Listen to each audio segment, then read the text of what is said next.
working with this garlic jar, I set up a ridge here, and I thought this would be a really nice place to put some slip and give another layer on. It's almost like putting another layer of clothing on, especially here where I live in the north.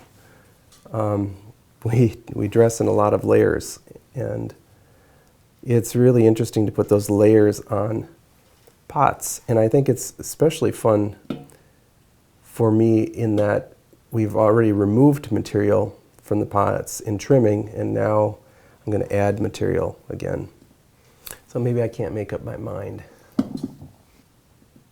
So what I'm doing right now is just getting a layer on, and on the second go around I'm going to try to orchestrate that slip a little bit so that it doesn't look quite so chaotic. So I'm just pulling down the brush a little bit. I'm trying to control where I leave ridge lines with that brush.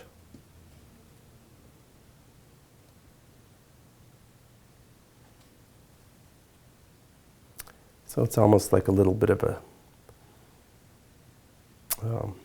really enforces that the bottom half is different than the top half of the piece.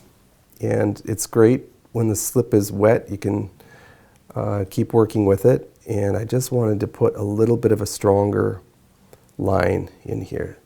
So I'm using this tool, serrated rib, self-made serrated rib with a piece of plastic, and using a file to make lines in it. And I get some strong lines coming through that slip by raking it through the slip. And I'm just kind of wiping excess slip off that foot. All right, so we have a real strong transition between the bottom and the top half. And we'll see how that works when we get everything together. One of the last things that I want to do with this garlic jar is make some kind of opening for airflow, a little bit of airflow in this jar. And because this particular jar this is a lot about lid. The lid is really prominent on this jar. So it's very hut-like. And I'm going to create something that just evokes the feeling of the little window in this. So what I'll do is mark this into a sort of geometry in that I'll have 4 sides to it. So I'll have 4 windows essentially. I'm just going to make a little mark.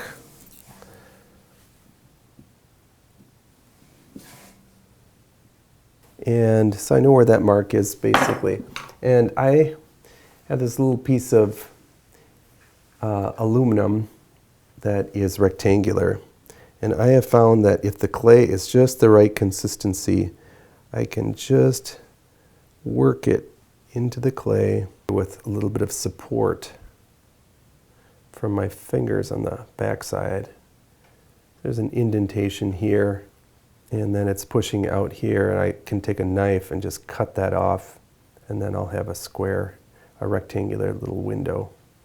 This little piece of aluminum is an insert from a router bench, so I'm borrowing it till I find another one like this. And this would work with a wooden dowel or anything like that. Anything that's pretty hard. I've noticed that the material being really hard is helpful. I'm going to just try to cut these out from the inside. And sometimes I'll even take a trimming tool here. So I can just go in and pull some of that off. And it isn't opened yet, so then I take another go around and push all the way through. And then it's pretty nice and clean. And then I take a little bit of water and just soften those a little bit, because to me they feel a little bit harsh relative to the rest of the pot that really is not all that angular at all. All right, and this one feels like it could use a little bit of a cut out of the foot as well. And I'm going to try to go right between the little windows. And this is just a little bit of a lift in that foot. I don't want a whole lot. I don't just want a little bit of energy down there that pushes against that lid that is really a big part of the pot. And that lid has a lot of energy pushing down on the pot.